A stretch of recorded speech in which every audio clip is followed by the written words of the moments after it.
നോക്കുകുത്തികളായി കുടുംബത്തിന്റെ രക്ഷിതാക്കൾ നിൽക്കേണ്ടി വരുന്ന ഒരവസ്ഥ. ആർക്ക് വേണ്ടിയാണ് സഹോദര? ആരെ പേടിച്ചിട്ടാണ് ഈ പൊങ്ങച്ചം നമ്മൾ കാണിച്ചുകൊണ്ടിരിക്കുന്നത്?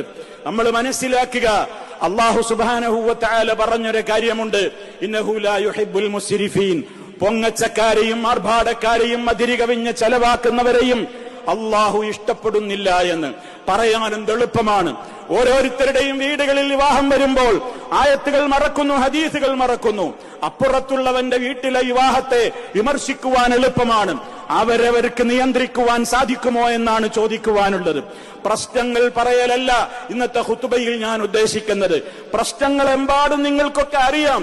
എന്താണ് ഈ വിവാഹത്തിന്റെ പെണ്ണ് കാണൽ ചടങ്ങ് തൊട്ട് മിഠായി കൊടുക്കാൻ വരുന്ന വരവ് തുടങ്ങി, അതേപോലെ തന്നെ അതിന്റെ പേരിൽ കാണിച്ചു കൂട്ടുന്ന പേക്കൂത്തുകളും വിവാഹത്തിന്റെ മുമ്പേയുള്ള ഫോട്ടോഷൂട്ടുകളും അതുപോലെയുള്ള എന്തെല്ലാം തോന്നിവാസങ്ങളുണ്ടോ, ഏതൊക്കെയാണ് നടക്കുന്നത് വിശദീകരിക്കേണ്ടതില്ല. ഇപ്പോൾ അവസാനം വിവാഹത്തിന്റെ സദസ്സുകളിൽ വെച്ച് ബാപ്പയും ഉമ്മയും, ചെക്കന്റെയോ പെണ്ണിന്റെയോ ബാപ്പയും ഉമ്മയും വരെ പരസ്യമായി ഡാൻസ് കളിക്കുന്ന വിധത്തിലുള്ള പൊങ്ങച്ച പ്രകടനങ്ങളിലേക്കും പൈശാചികമായ പ്രവർത്തനങ്ങളിലേക്കും വരെ തരം താണു. എനിക്ക് പറയാനുള്ളത്, പരിഹാരം കാണാൻ സാധിക്കില്ലേ മുസ്ലിമേ? നമുക്ക് പരിഹാരമാണ് ഇവിടെ വേണ്ടത്. എല്ലാവർക്കും അറിയാം, നമ്മൾ ധാരാളം സംസാരിക്കണ്ട് എ മുതൽ സെഡ് വരെ എന്തൊക്കെയാണ് വിവാഹവേദികളിൽ നടക്കുന്നത് എന്ന്. പരിഹാരം ഒന്നേയുള്ളൂ, റഹ്മാനായ റബ്ബ് കാണുന്നുണ്ട്, കേൾക്കുന്നുണ്ട് എന്ന് കുടുംബനാഥന് ബോധം വേണം. ആളുകൾ എന്നോട് എന്ത് വിലയിരുത്തുന്നു എന്നല്ല, ആളുകൾ എന്തിനു വേണ്ടി എന്നെ സംബന്ധിച്ച് സംസാരിക്കുന്നു എന്നുള്ളതല്ല, ശ്രദ്ധിക്കേണ്ടത് അവനവന്റെ കാര്യമാണ്. എന്ത് വേണം? വിവാഹത്തിന്റെ മുമ്പ് തന്നെ ആൺവീട്ടുകാരും പെൺവീട്ടുകാരും മുശാവറ നടത്തണം. നമ്മൾ അല്ലാഹുവിന്റെ അടിമകളാണ്. എന്റെ മോന്റെ വിവാഹമാണ്, എന്റെ മകളുടെ വിവാഹമാണ്. നിങ്ങൾ കൂടിയിരുന്ന് ചർച്ച ചെയ്യണം. നമ്മുടെ വിവാഹത്തിന്റെ പെണ്ണ് കാണൽ അവിടുന്ന് അങ്ങോട്ട് കഴിഞ്ഞ് വിവാഹം തീരുമാനിച്ചു കഴിയുന്നത് ഓരോ മേഖലകളിലും നമ്മൾ എന്തൊക്കെ ചെയ്യണം, ആ ലിസ്റ്റ് തയ്യാറാക്കണം.